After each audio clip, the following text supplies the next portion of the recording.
Hey everybody, welcome back to Everyday Journey. We're going to use this red brand fence here, 330 feet of it, to build our enclosure or pen for our pigs. I'm not going to cut this, and I'll tell you why, but we're going to start by running from this gate, or this opening for a gate, down to the corner over here. You'll see I got this little diagram in the bottom left-hand corner that's showing exactly how this is laid out. And now I'm going to go from, going from the top left-hand corner up by the shed here and run down to the bottom or the lower left-hand corner and move the tractor down there so that we can actually use it as an anchor, so we have something to pull against, so we can tighten this up a bit. But right here is just easy. I'm just laying out the posts about where I think they should be, and then we'll go ahead and drive this corner post in, tie a string to it so we can run it up there and give ourselves a line so that we can know that it's straight. But anyway, so why am I not cutting it? Well, I actually am going to expand this. Even though this is 330 feet, I'm going to expand it even bigger than that later. So I don't want to be splicing together a whole bunch of little pieces and everything. And so since it's going to be a temporary fence, we'll go ahead and just stretch it out just the way it is. But I don't know what the dimensions, I don't know exactly the way it's going to lay out.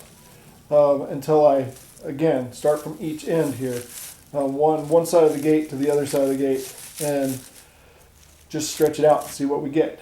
Nothing's going to be perfect. All the sides are going to be different lengths, but it's not going to matter. The pigs are not going to care. They're just going to want to place this a lot better on them, so that that they have. I mean, they have access to a lot of pasture area. They have access to a whole bunch of different things that are growing in here, plus acorns like crazy. There's two very large oak trees right here in this spot that they can eat the acorns. And if I get this done quick enough, they can come in here and finish them up from the acorns that fell this last year. But anyway, so I put out the fencing, or I put out the post, just tapped them in lightly, and then stepped back and looked at it to see what exactly, whether or not they were spaced out properly. And now I decided that spacing was okay, and we're driving them in. Here in the corner, this is the corner where we're just looking at, we're actually using these posts, driving them in at angles, and going to use that right there to hold this somewhat tight, because if not, we're going to be pulling against it, and as soon as I let it go, it's going to pull it over. So just drive this down at an angle, go ahead and wire it up the best I can, and then that should hopefully hold it. Here we're going to take the fence, go ahead and stretch it out some. Stretch it out the best we can anyway. And then we're going to go ahead and take this extra fence post and weave it down through here. And then just attach the chains to it and come along and go ahead and start cranking it down. It doesn't have to be really tight, but you do want it to be tight enough. This hopefully is just going to be a secondary fence. As Joel Salatin says, you put up a permanent fence to keep the pigs in. And then within that fence, you're going to go ahead and divide it up into different paddocks so that you can keep moving them around. And this is big enough that I can kind of do that, but I don't think that there's going to be enough room to be able to really move them around a lot. So later on, I'll definitely have to make this bigger, but at least it's a lot bigger than the 16 by 16 pens that they're currently in. And then as they start having babies and stuff, I can use those pens as the farrowing cages. Or I could just keep the boars up there and only bring them down whenever I need them to actually make some babies for me. So here I'm driving in the support post on the other side of this corner, and as you can see, it's and you may even be able to hear it, that thing actually just broke off a piece and it whizzed through the air. And I even heard it with my headphones in. So anyway, the safety glasses are definitely something I should have put on, but I never did. Never once in this whole thing.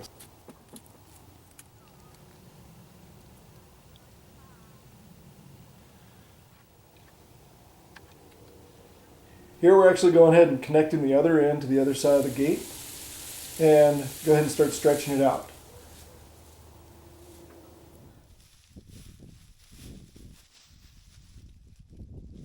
since I don't know where this is going to end up, I just kind of have to stretch it and gauge it the way I think it's going to work out. So as I'm pulling it here, I decided this is far enough. This is one of the existing fence posts that prior to this actually took the electric fence off of it so that it wouldn't be an issue.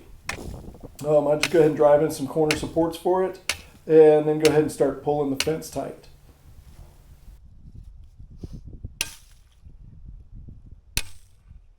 Once I decide it's tight enough, we'll go ahead and connect it up so that it's all connected to the fence post. And then go ahead and put the electric fence back through it. It's just the barbed wire on top and then regular smooth fencing wire on the bottom. And I have to go ahead and put it through here because it's getting late. And I need that so that my chickens will be protected throughout the night.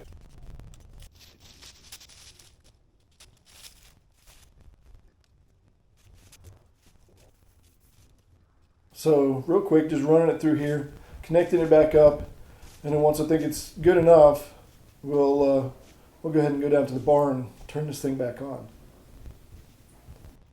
So here at the barn, we turn it back on. Really love to have an actual switch on this, but I guess the breaker will work. And let's walk up there and see if we can't figure out where this thing is grounding out, because it's not going to work if it's grounding all the time. Here I need a gate, but right now I currently don't have one, so I'll just squeeze through and hope for the best. But go ahead and walk up through here, speed this up so you guys don't have to sit and wait and watch the whole thing. But you can see it's a trek up here. So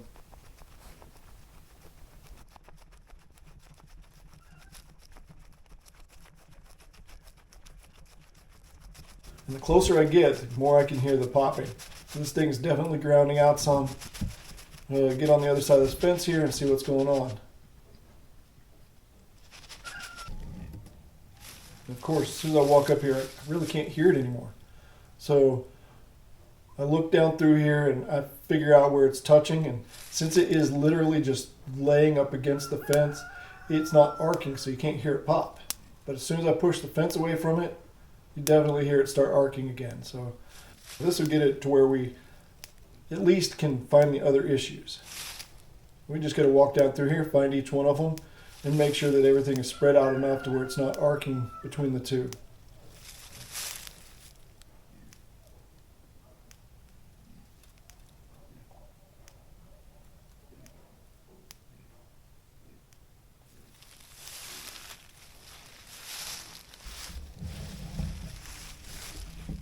So as we walk down through here, I know I can hear it.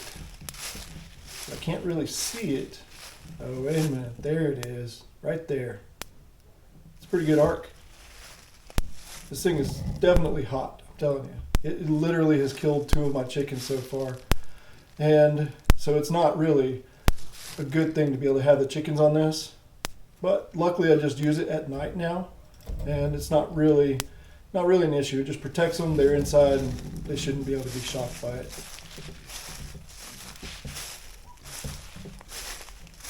Yeah, I'm a brave man working on this while it's still hot. Sit there and try to listen for the pops. There you go, there's another one. But definitely have another one right over here, so we'll go ahead and set this down, go ahead and take care of both of them at the same time. But anyway, if you time it right, you can actually work on this fence in between the pops. Every now and then though, I miss it and it just zaps the crap out of me.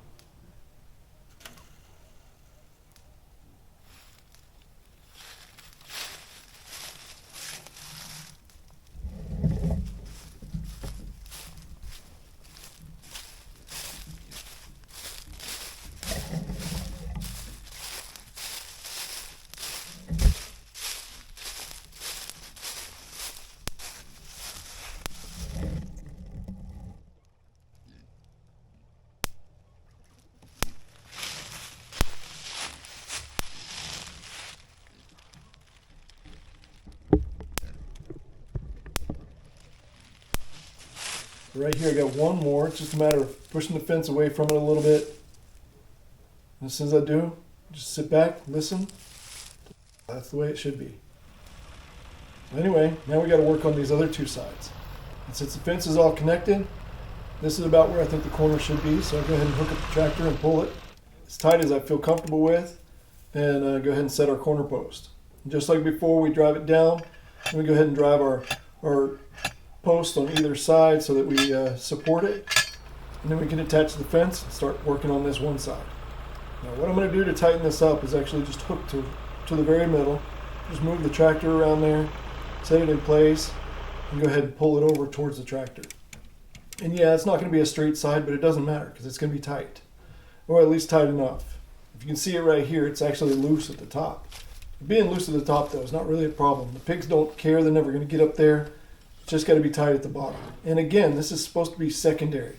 The electric fence should keep them inside this. So only if they get through the electric fence will they even get to this fence. So of course, somewhere in here I've run out of straight posts. You get these things used sometimes, and sometimes they're pretty mangled. So just got to straighten them the best I can.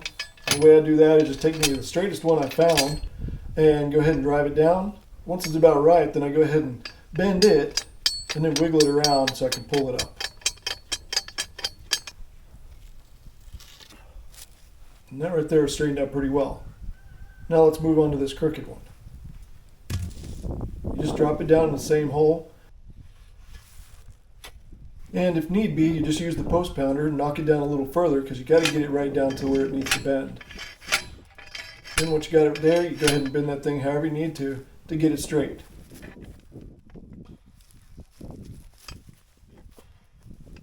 Now this one is straight, or somewhat straight, but as you can see it's twisted too.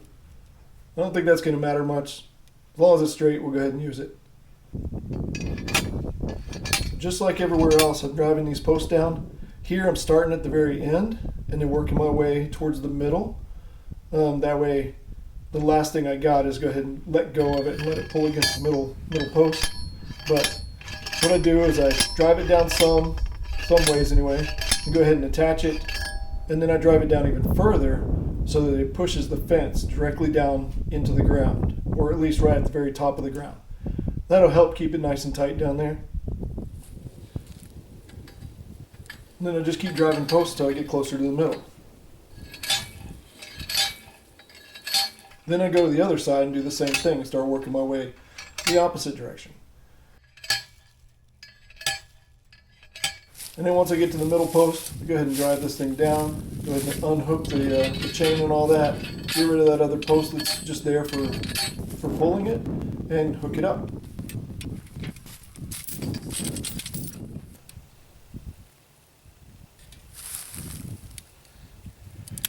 So now the bottom side of this is done. Let's move on to the right hand side of it. And you can see it's still pretty loose, but it doesn't really matter as long as it holds the pigs in. That's all that really matters. Just go ahead and do the same thing. We go ahead and hook up the tractor, pull it in the middle, and then watch out for something like this.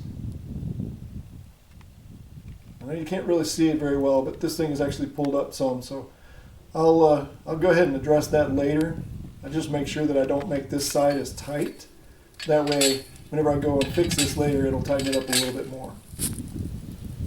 But for now, we'll just go ahead and do the same thing. Put the posts down, drive them down a little bit further, keep working my way up towards the middle until we get to the very middle.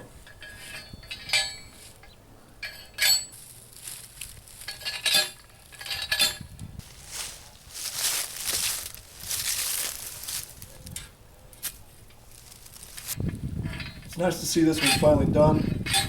This thing actually took about 3 days, and there was about 10 days in there where there was about a foot of snow on the ground. I definitely wasn't coming out here and doing this. So I think that's enough for this video. Go ahead and tack things up, and then we'll go ahead and do the gate later.